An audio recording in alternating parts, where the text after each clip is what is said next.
नमस्कार। आज का जो यह वीडियो है वह रामायण पर आधारित नहीं है, बल्कि मेरे द्वारा लिखा एक कविता है जो मैं आप सभी को सुनाना चाहती हूँ। तो कविता किस चीज़ पर आधारित है? तो होता यह है कि जब हम एक उम्र पर पहुँचते हैं तो कई चीज़ों पर प्रतिक्रिया करना अपने आप कम कर देते हैं। जब जीवन को हम होश में समझते हैं, जो व्यक्ति होश में अपने ही जीवन को समझता है, फिर वह चीज़ों पर प्रतिक्रिया करना ज़रूरी नहीं समझता और कह लीजिए कि वह कहीं ना कहीं अपनी आत्मा से पहले से अधिक ईमानदार हो जाता है, क्योंकि अब उसे यह परवाह नहीं कि लोग उसके बारे में क्या सोचते हैं। तो कहीं ना कहीं हर व्यक्ति अपने आप को इस कविता से जोड़ के देख सकता है। तो सुनते हैं कविता।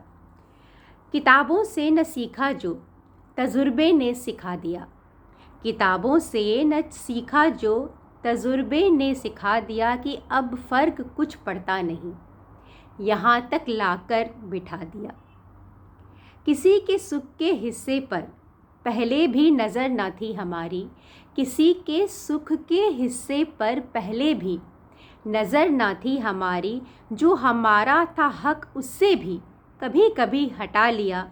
जहर शब्दों का पिया है कई बार इसी से पेट भरा हमने, जहर शब्दों का पिया है कई बार इसी से पेट भरा हमने। अब आलम यह कि भूख ने विष अमृत के फ़र्क को भुला दिया, कि फ़र्क अब कुछ पड़ता नहीं, यहाँ तक लाकर बिठा दिया। आगे है, जो सोचना है सोचो, जो कहना है कहो, तुम आज़ाद हो।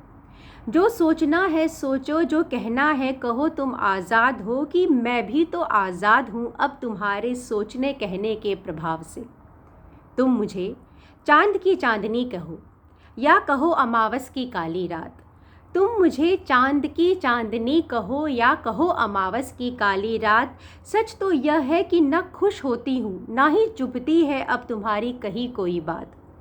ज़िंदगी ने अपनी गहराई से मुझे बहुत जल्द अवगत करा दिया कि फ़र्क कुछ पड़ता नहीं, यहाँ तक लाकर बिठा दिया। अब एक ठहराव सा मैं हर पल महसूस करती हूँ, अब एक ठहराव सा मैं हर पल महसूस करती हूँ। बाहर दुनिया के शोर को अब बाहर ही मैं रखती हूँ। मेरे भीतर के कुछ हिस्से को मारकर तुमने, मेरे भीतर के कुछ हिस्से को मारकर तुमने पहचान मेरा मुझसे ही करवा दिया। कि फ़र्क अब कुछ पड़ता नहीं, यहाँ तक लाकर बिठा दिया। किताबों से न सीखा जो तजुर्बे ने सिखा दिया। उम्मीद करती हूँ कविता आपको पसंद आई होगी और हम सभी इस कविता से हम सभी ने कुछ न कुछ जुड़ाव तो महसूस किया होगा। मुझे सुनने के लिए बहुत बहुत धन्यवाद।